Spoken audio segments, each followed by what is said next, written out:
কিছুদিন আগে ভাইরা জিজ্ঞেস করছি যে ভাইয়া আপনি কি হলো বউ যদি বিয়ে করেন তাহলে বউরে নিয়ে কি ভিডিও করবেন।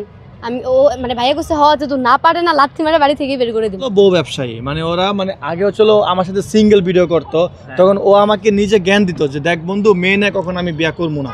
ও অনেক কসম কাটছে ও বিয়া না করতে বউ নিয়ে ব্যবসা করা শুরু করছে। আমি মেয়ে নিয়ে বিয়া করব না তুই কইলি, মানে মেয়ে নিয়ে বলছে কখনো ব্যবসা করব না এটা বলছে।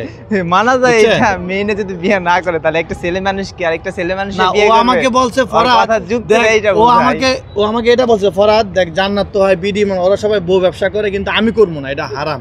মানে এই জ্ঞান দিত আমার, তখন আমি ভাবছি আমার বন্ধু তো অনেক ভালো ভাই, আমার বন্ধু এই জ্ঞান দেয় ও মা ওই বিয়া না করতে দিয়ে বউ ব্যবসা শুরু করে যে ওর বউ নিয়ে সবসময় যায় ঘুরে খাওয়া দেয়, ওর বউ খাওয়া দেয়, ওর বউরে খাওয়া দেয়, আর আমার হাত দিয়ে তো আমারই খাইতে হয় বুঝুন না। আসলে মানে কিছুদিন আগে ভাইরা জিজ্ঞেস করছি যে ভাইয়া আপনি কি হলো বউ যদি বিয়ে করেন তাহলে বউরে নিয়ে কি ভিডিও করবেন। আমি ও মানে ভাইয়া কইছে হ যদি না পারে না লাথি মারে বাড়ি থেকে বের করে দিব। না করবো না ওরা ওকে বউ নিয়ে ভিডিও করে এটা তাইলে মানা যায়।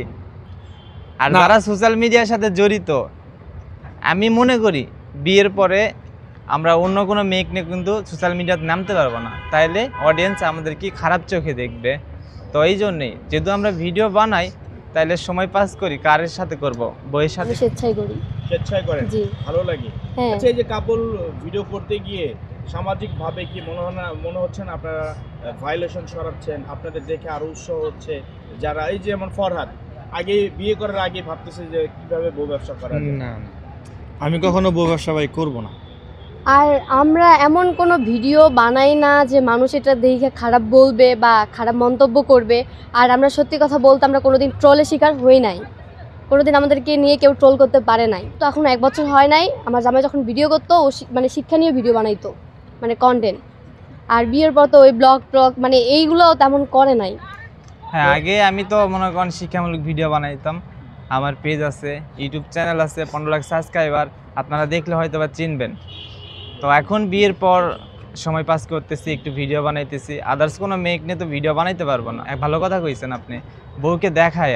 আর আমি তো মনে করেন বইয়ের ফেজ বা ওইরকম নষ্টামি কোনো ভিডিও বানাইতেছি না যে মানুষ খারাপ চোখে দেখবে বা এটা দেখে সমাজের কিছু ছোট পোলাপানরা নষ্ট হয়ে যাবে, তাই না? অনেকে আছে যারা অশ্লীলতাভাবে ভিডিও বানায়, তাদেরকে পজিটিভলি দেখবে। হ্যাঁ বিডি ইমরান অশ্লীলতা করে অবশ্য, বিডি ইমরানের দেখলে আপনারা বুঝবেন যে বউরে নিয়ে কতটা নিচে নামছে একটা মানুষ। আমার বিয়েতে যায় ওপেন চ্যালেঞ্জ দেয়, আমার বিয়েতে যায় ওপেন চ্যালেঞ্জ দেয়। বিডি ইমরান হচ্ছিল ওর বরে নক দেয়, মেসেজ দেয়, মানে রাতের বেলা রাত 3টা যখন বিশালে ঘুমিয়ে থাকে, আর ওর বোর পুরা মাথা মানে মাইন্ডটা চেঞ্জ করে লাইছে, আল্লাহ বাঁচাইছে ও ওদিনটা দেখে ফেলছে, নাহলে কিন্তু বিডি ইমরান কিন্তু ওদের সংসার কিন্তু ভাঙতো। আসলে এই বিষয়টা আমি নিজে সোশ্যাল মিডিয়ার সামনে কিন্তু বলতে চাই না, এই ফরহাদে কিন্তু কইলো। আসলে ফরহাদের সাথে আমি শেয়ার করছিলাম বিষয়টা, যেহেতু ফরহাদ বিডি ইমরানের সাথে বেশি কিন্তু মিশে, ঠিক আছে? আমি দেখাইতে পারবো বিডি ইমরান আমার বউরে কিন্তু অনেক খারাপ খারাপ এসএমএস দিছে, ঠিক আছে? বিডি ইমরান ভাইয়ার বউটা হলো সাদা তাইলে দেখেন ওর চরিত্রটা কতটাই খারাপ। আমার বন্ধুর নায়িকা আমার জীবন এমনি যাইবো, এই যে হ্যান নায়িকার লগে থাকবো, হ্যান নায়িকার লগে আমার জীবনটা এমনি যাইবো। ওরা তো বিয়ে শাদী করছে ভাই, বুঝেন না? আমার তো আর বিয়ে শাদী হয় নাই। দুইজন নায়ক না, এইটা তো আমার বউ, বেসিক্যালি সবাই জানেন, আর আমি ওর ভাই বিশাল, আর আমার এইটা ওয়াইফ, ওর নাম হচ্ছে তুবা।